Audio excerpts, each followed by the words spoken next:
Kita mulai. Bismillahirrahmanirrahim. Assalamualaikum warahmatullahi wabarakatuh. Alhamdulillah wassalatu wassalamu ala Rasulillah wa ala alihi wa sahbihi wa mawalah wa la hawla wa la quwata illa billahi wa ba'du. Baik, kita lanjutkan. Kajian kita masih membahas surah An-Nazi'at, dan kita masuk pada ayat ke-37 dan seterusnya. A'udzubillahi minasyaitonir rajim. Bismillahirrahmanirrahim. Fa amma man tagha wa athara al-hayatad dunya fa innal jahima hiyal ma'wa wa amma man khafa maqama rabbih wa nahan nafsa 'anil hawa fa innal jannata hiyal ma'wa.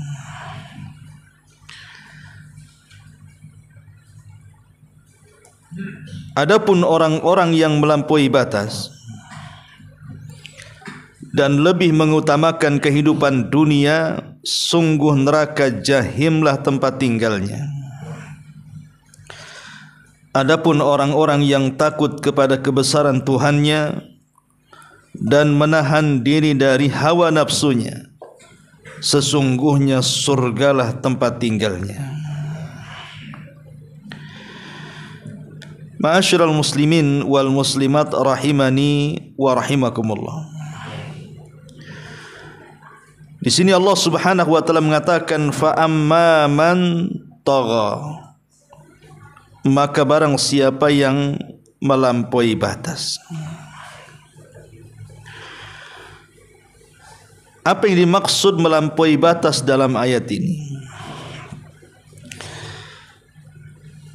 Al-Quran menyebutkan 4 makna tentang kalimat tagha. Pertama, tagha itu diambil dari tughyan. Maknanya adalah adh-dhalalatu, tersesat. Jadi adapun orang-orang yang melampaui batas artinya orang-orang sesat. Orang-orang yang jalan yang di luar daripada jalan yang lurus. Kemudian yang kedua, at-tughyan artinya al-isyan, bermaksiat kepada Allah Azza wa Jalla. Maka barang siapa yang melampaui batas artinya barang siapa yang banyak melakukan kemaksiatan. Kemudian yang ketiga, makna at-tughyan artinya al-irtifa'u wa takabbur. Al-irtifa'u wa takatsur, merasa tinggi, sombong, dan juga merasa dirinya jauh lebih baik dibandingkan orang lain. Ini yang ketiga. Dan yang keempat, maksudnya tagha di sini artinya az-zulmu, kezaliman. Inilah 4 makna yang biasa dipakai dalam Al-Quran ketika memberikan makna tagha. Jadi adapun orang-orang yang tagha, melampaui batas, maksudnya orang-orang yang tersesat atau ahli maksiat atau orang yang sombong dan zalim. Itu 4 makna yang disebutkan para ulama tentang tagha, melampaui batas itu. Adapun kenapa manusia bisa melampaui batas, tentu ada sebabnya, ada pemicunya. Pertama, disebutkan para ulama pemicu manusia melampaui batas itu al-kibru wal-ulu, karena merasa sombong dan tinggi kedudukan dibandingkan orang. Makanya lihat bagaimana Fir'aun menindas orang-orang yang dianggap musuhnya, Bani Israel, dengan membunuh anak laki-laki mereka dan membiarkan anak wanita mereka. Kenapa dia sampai melampaui batas? Karena dia merasa sombong dan merasa tinggi dan dia adalah raja dari penduduk Mesir. Yang kedua, al-ujbu wal ghurur, ujub dan juga merasa tertipu, seperti yang dikatakan oleh Musa alaihi salatu wassalam ketika dia berhadapan dengan Fir'aun dan menjelaskan tentang ketuhanan atau tauhid, maka Fir'aun mengatakan, am ana khairun min hadzal ladzi huwa mahin. Kata Fir'aun, apakah saya lebih baik ataukah dia yang hina? Maksudnya kepada Nabi Musa mengatakan seperti itu. Jadi Fir'aun merasa ujub, besar diri dan merendahkan Nabi Musa alaihi salatu wassalam. Maka sebab yang kedua kenapa orang bisa melampaui batas, pertama kesombongan, dan yang kedua ujub, merasa bangga. Kemudian yang ketiga al-hiqd wal hasad. Sebab yang ketiga karena kedengkian dan hasad. Jadi orang bisa melampaui batas itu karena dia dengki kepada orang, kemudian hasad kepada orang. Dari situlah dia akhirnya melampaui batas, menyakiti orang lain tanpa tahu sebab kebenarannya, seperti yang dilakukan orang Yahudi. Karena hasadnya mereka kepada kaum muslimin, makanya mereka bisa berbuat apa saja dari kejahatan kepada kaum muslimin. Kemudian juga di antara sebab-sebab melampaui batas adalah al-mulku wa sultan, kekuasaan. Biasanya orang-orang yang berkuasa, orang-orang yang diberikan pangkat jabatan ataupun kepemimpinan, terkadang dia menindas sesuka dia, melampaui batas dari hak dan kewajibannya. Dia bisa mendolimi bawahannya, mendolimi rakyatnya tanpa merasa bersalah. Ini yang keempat. Yang kelima di antara sebab orang melampaui batas adalah al-mal wal walad, harta dan anak-anak. Betapa banyak harta itu memicu orang-orang melakukan kezaliman.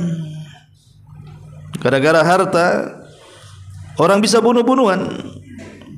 Contohnya umpamanya orang yang rebutan harta waris, antar saudara bantai gitu ya, antar saudara bunuh, bahkan terkadang mengambil hak dengan cara yang zalim dan melampaui batas. Atau gara-gara membela anak, padahal anak itu yang salah. Tapi yang namanya anak si buah hati, belahan jiwa, penerus sejarah dan penerus cerita. Terkadang ada orang yang membela anak itu mati-matian, padahal anaknya salah loh ya. Betapa banyak anak-anak yang masuk ke penjara, mungkin entah karena narkoba atau pembunuhan atau kasus apa. Terkadang orang tua mati-matian membela supaya diringankan hukumannya.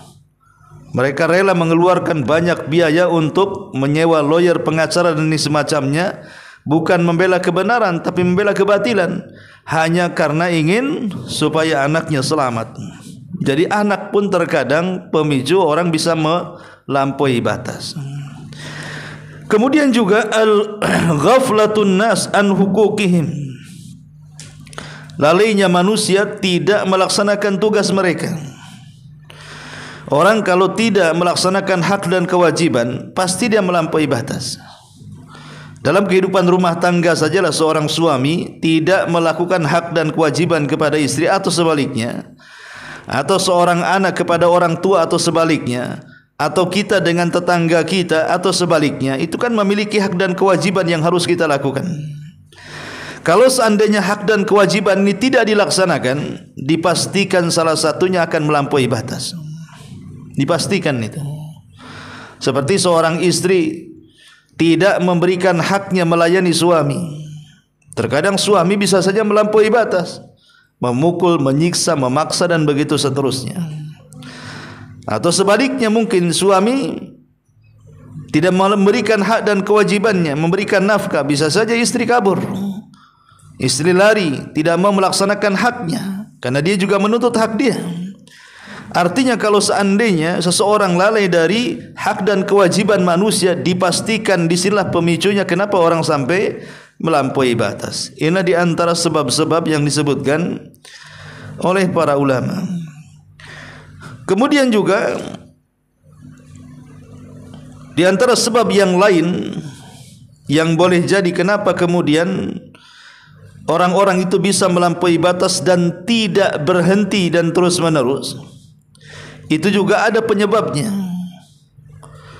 Yang pertama, tarku ingkaril munkari wat tasahulu fihi.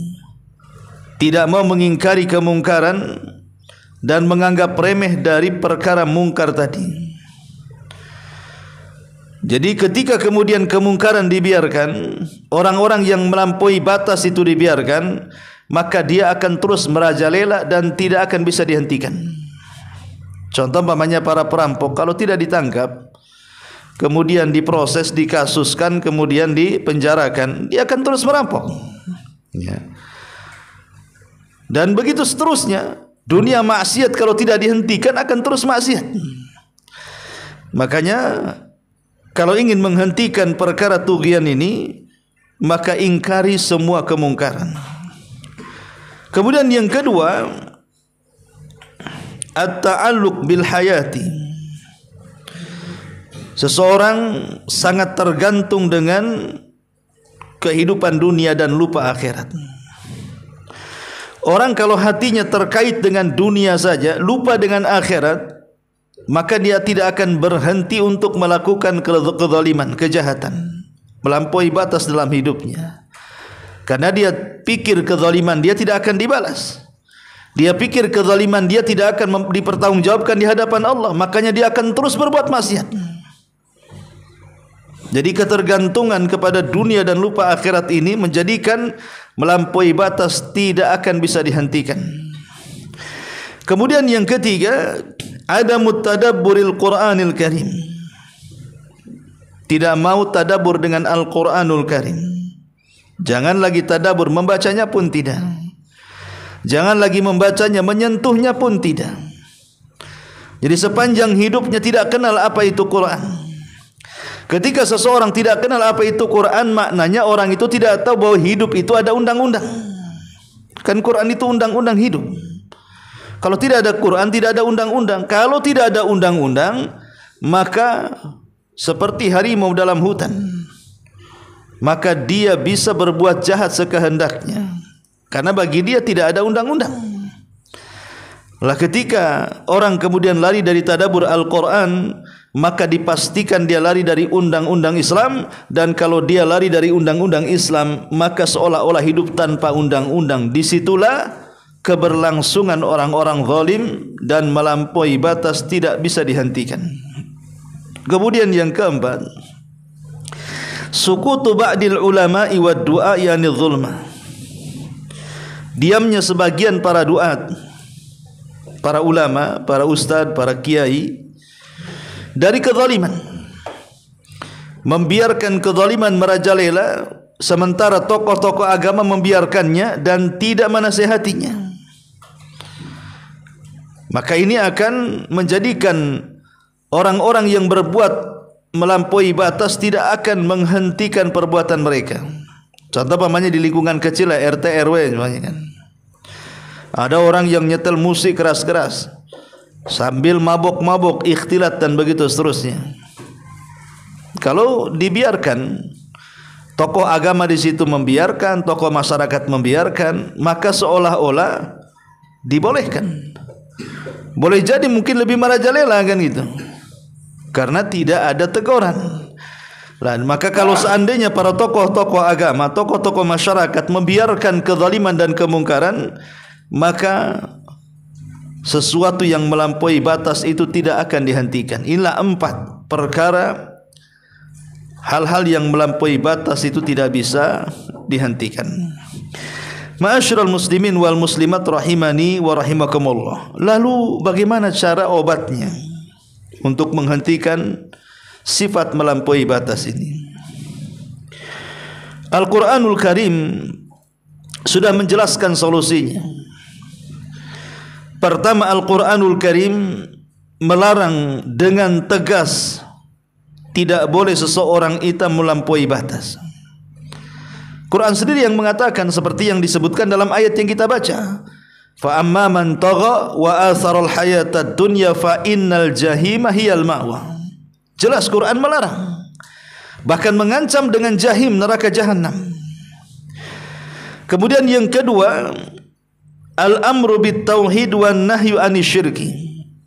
Al-Quran demi mencegah adanya manusia yang melampaui batas dalam agama, maka Quran sampai memerintahkan kita untuk berpegang kepada tauhid dan mencegah dari segala jenis kesyirikan. Karena melampaui batas ini berawal dari kesyirikan. Seseorang melampaui batas kepada Allah Subhanahu wa taala, menyembah yang harusnya diberikan kepada Allah diberikan kepada selain Allah Subhanahu wa taala. Kemudian juga yang ketiga, al-amru bil ma'ruf wan nahyu anil munkar. Al-Quran menjelaskan kepada kita tentang perintah mengajak manusia kepada kebaikan dan mencegah kemungkaran. Dan yang keempat, al-hiwar wal jidal bil qaulil layyinil hasan, bil qaulil layyinil hasani. Al-Quran menjelaskan kepada kita agar kita ini dalam berdebat, dalam berhiwar, itu menggunakan kalimat-kalimat yang santun dan baik. Jadi saat kita berdakwah kepada orang-orang yang kita dakwahi supaya mengena orang tersebut, maka Al-Quran sampai memerintahkan supaya kita berkata-kata santun. Seperti ketika Allah memerintahkan Musa dan Harun untuk berdakwah kepada Fir'aun sang pelampau batas itu. Allah mengatakan, idhab ila fir'auna innahu tagha. Pergilah kepada Fir'aun, dia adalah orang yang melampaui batas. Faqula lahu qaulan layyinan. Katakan kepadanya dengan kata-kata yang santun, kata-kata yang baik. La'allahu yatadzakkar aw yakhsha. Mudah-mudahan dia bisa ingat dan dia bisa takut kepada Allah Subhanahu wa taala. Inilah 4 perkara yang disebutkan dalam Quran sebagai ilaj, obat untuk menangani manusia-manusia yang melampaui batas. Al-Quran dengan tegas larangannya sampai dengan diancam dengan neraka. Quran juga merintahkan untuk bertauhid dan menjauhkan dari kesyirikan karena ini sumber yang melampaui batas. Kemudian juga Al-Quran merintahkan agar kita mencegah dari yang mungkar dan mengajak kepada kebaikan, karena dengan seperti ini terhentilah orang-orang yang melampaui batas. Dan saat kita mengajak manusia untuk berhenti dari perkara-perkara itu, Al-Quran juga mengingatkan agar kita menggunakan bahasa-bahasa yang baik. Ya, itu upaya Al-Quran mencegah orang-orang yang melampaui batas. Kemudian Allah Subhanahu wa taala mengatakan, fa amma man tagha. Adapun orang-orang yang melampaui batas, wa atharal hayatad dunya, dan lebih mendahulukan kehidupan dunia, lebih mendahulukan kehidupan dunia. Tabiat manusia terhadap dunia pasti akan lebih mencintai dunia dibandingkan akhirat. Kenapa? Karena kita terlahir di dunia dan kita tidak pernah melihat sorga. Kalau antum terlahir di sorga dan tidak pernah melihat dunia, saya yakin kita tidak mungkin ke dunia dan tidak ada ingin menginjak dunia kalau kita lahirnya di sorga. Masalahnya kita lahir di dunia, bukan lahir di sorga. Sementara sorga itu hanya dongeng dan cerita saja, hanya orang-orang yang beriman yang meyakini keberadaannya. Sehingga keterkaitan manusia kepada tempat kelahirannya jauh lebih kuat dibandingkan tempat yang dijanjikannya. Itulah kenapa kemudian manusia lebih terkait dengan kehidupan dunia dibandingkan tempat yang dijanjikan. Makanya Allah mengatakan, bal tu'thirunal hayatad dunya wal akhiratu khairun wa abqa. Bahkan kalian lebih mendahulukan kehidupan dunia, padahal akhirat itu jauh lebih baik dan lebih kekal. Makanya Allah mengatakan dalam surah Al-Adiyat, sesungguhnya kalian terhadap dunia ini sangat keras kecintaannya. Allah mengatakan, kecintaan kita kepada dunia itu teramat sangat kuat. Karena memang itu tabiat manusia, mencintai dunia dan ingin kekal di dunia. Terutama orang-orang yang mereka tidak pernah menginvestasikan umurnya, waktunya, hartanya, pangkat, jabatan dan kedudukannya untuk akhirat. Kalau orang itu tidak pernah investasi untuk akhirat, maka selamanya ketika kematian dia tidak akan suka mati. Kenapa? Karena saat kematian dia ingat kebunnya, ingat rumahnya, ingat kendaraannya, ingat anaknya, ingat pasangannya. Macam mana kehidupan mereka? Ditinggal segalanya. Tapi kalau orang memindahkan investasi kekayaannya ke sorga sana, bagaimana dia beli rumah di sana, bagaimana dia bangun rumah di sana, beli tanah di sana, beli pohon di sana, saat kematiannya dia senang. Kenapa? Karena dia akan sampai kepada tempat yang sementara itu di dunia dia menginvestasikannya. Pasti dia akan cenderung suka kematian dibandingkan kehidupan. Itulah yang dikatakan oleh Nabi SAW, man ahabba liqa Allah ahabballahu liqa'ah wa man kariha liqa Allah karihallahu liqa'ah. Siapa yang cinta berjumpa dengan Allah, maka Allah cinta berjumpa dengan dia. Siapa yang benci berjumpa dengan Allah, maka Allah pun benci berjumpa dengan dia. Artinya ada orang-orang yang cinta ingin berjumpa dengan Allah dan Allah suka dengan dia. Tapi ada orang-orang yang benci berjumpa dengan Allah dan Allah pun benci dengan dia. Seperti apa orang-orang yang tidak mau berjumpa dengan Allah sehingga Allah benci kepada dia? Orang-orang yang tidak punya investasi di akhirat sama sekali. Maka dia akan takut berjumpa dengan Allah, karena dia akan meninggalkan segalanya di dunia, sementara di sisi lain dia harus mempertanggungjawabkan segalanya di hadapan Allah Subhanahu wa taala. Makanya Allah mengatakan fa amma man tagha wa atharal hayatad dunya. Kemudian Allah Subhanahu wa taala tutup fa innal jahima hiyal ma'wa. Maka orang yang seperti ini neraka jahimlah tempat tinggalnya. Ma'asyiral muslimin wal muslimat rahimani wa rahimakumullah. Kemudian Allah Subhanahu wa taala mengatakan di sini, fa amma man khafa maqama rabbih. Adapun orang-orang yang takut akan kedudukan Rabbnya, wa nahan nafsa anil hawa, dan menahan hawa nafsunya, fa innal jannata hiyal ma'wa. Sesungguhnya sorga adalah tempat tinggalnya. Ma'asyiral muslimat yang dimuliakan Allah Subhanahu wa taala, di sini Allah Subhanahu wa taala menyebutkan salah satu dari rukun hati, rukun ibadah hati. Ibadah hati itu kan ada tiga jenis. Pertama, dia harus menanamkan kecintaan kepada Allah, dan cinta dalam ibadah itu sama dengan kepala dalam badan. Artinya kalau manusia tanpa kepala hidup atau tidak? Tidak akan hidup. Maka begitu juga ibadah tanpa cinta, maka tidak akan ada kehidupan dalam ibadah. Kemudian yang kedua, ada namanya ar-raja. Ar-raja itu artinya harapan. Dan yang ketiga ada yang namanya al-khawfu, perasaan takut kepada Allah Subhanahu wa taala. Inilah yang disebut dengan arkan rukun ibadah. Cinta, harap dan juga takut. Nah, di sini Allah Subhanahu wa taala menyebutkan salah satunya, yaitu al-khawfu minallah, takut kepada Allah Subhanahu wa taala. Fa amma man khafa maqama rabbih. Adapun yang menanamkan takut kepada kedudukan Rabbnya. Ma'asyiral muslimin yang dimuliakan Allah Azza wa Jalla, bicara tentang satu di antara rukun ibadah hati, perasaan takut. Ulama mengatakan bahwa harap dan takut ini tidak bisa dipisahkan. Maksudnya harap dan takut, harap mengharap mendapatkan rahmat, mengharap mendapatkan pahala, berharap masuk surga, itu namanya harap. Ya.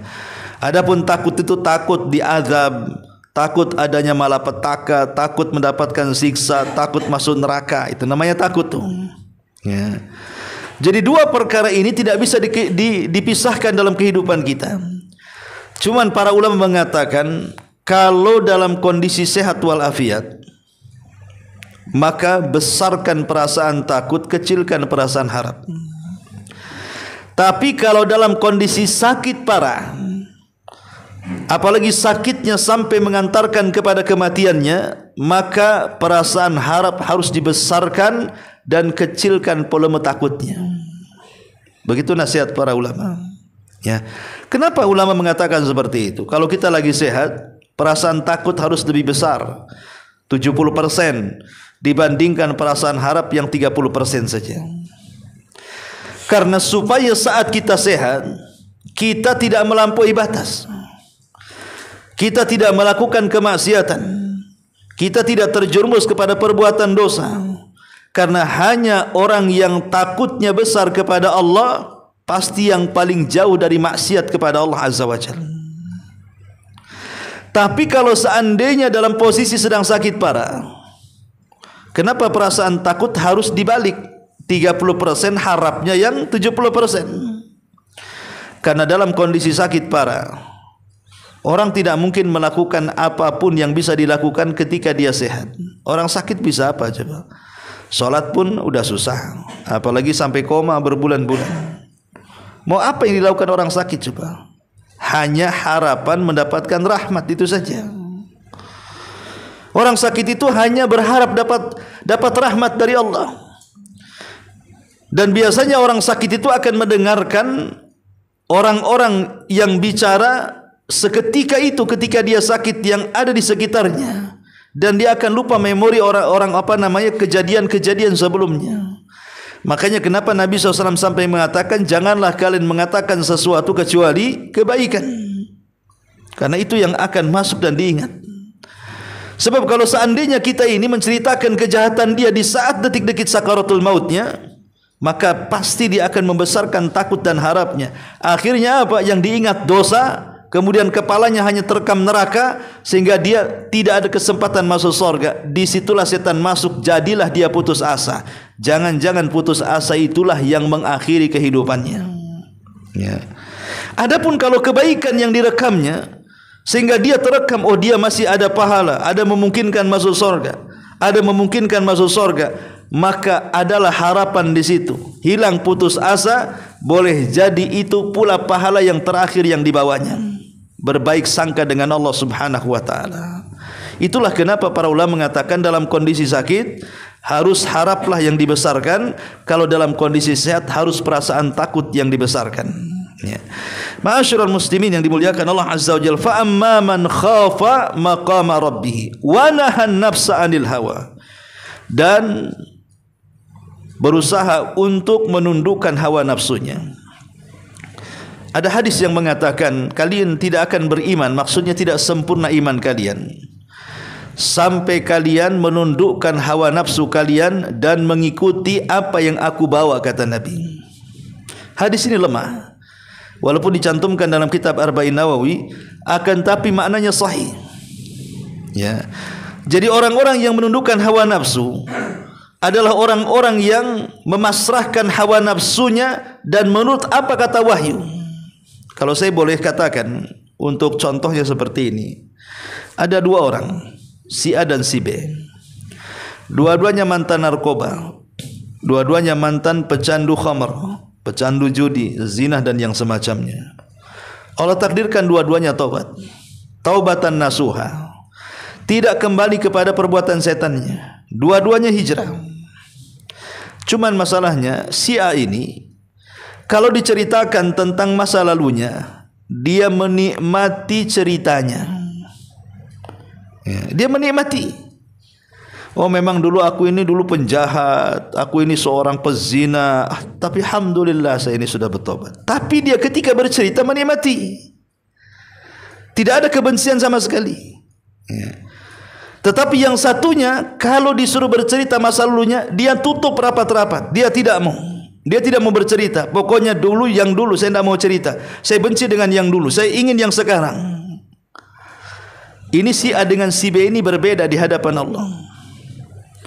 Yang si A, dia belum bisa menundukkan hawa nafsunya, makanya dia bercerita tanpa ada dosa. Yang si B, dia benci dengan maksiatnya, makanya dia tidak mau menceritakannya. Itulah makna menahan hawa nafsu. Atau dua orang yang kecanduan minum khamar, kemudian dua-duanya tobat dan hijrah. Si A ini dulunya pemabok kemudian hijrah. Kalau diceritakan khamar, dia terbayang rasa khamar, pengen minum tapi tak berani karena sudah tobat. Atau nampak botol khamar, teringat dulu dia pun pemegang kepala botol itu dan kepengen meminumnya tapi tak bisa karena dia sudah bertobat. Yang satu nih beda lagi. Kalau diceritakan tentang khamar, benci mati. Kalau melihat botol khamar langsung mau dipecahkan dia karena sudah dia bertobat betul-betul. Maka orang yang nomor dua itulah yang menundukkan hawa nafsu. Adapun yang pertama walaupun sudah bertobat tapi belum bisa menundukkan hawa nafsu. Kenapa? Karena masih mencintai maksiatnya walaupun tidak melakukannya. Itulah yang dikatakan wanahan nafsa anil hawa. Jadi kalau sudah bertobat, ya bencilah dengan maksiat. Maka itulah tanda dia bisa menahan hawa nafsunya. Sebagai hadiahnya Allah mengatakan fa innal jannata hiyal ma'wa, maka surgalah tempat tinggalnya. Wallahu alam. Ini beberapa ayat dalam surah An-Nazi'at yang bisa kita kaji pada malam hari ini. Sebelum saya tutup, kalau ada yang bertanya silakan. Kalau tidak kita tutup.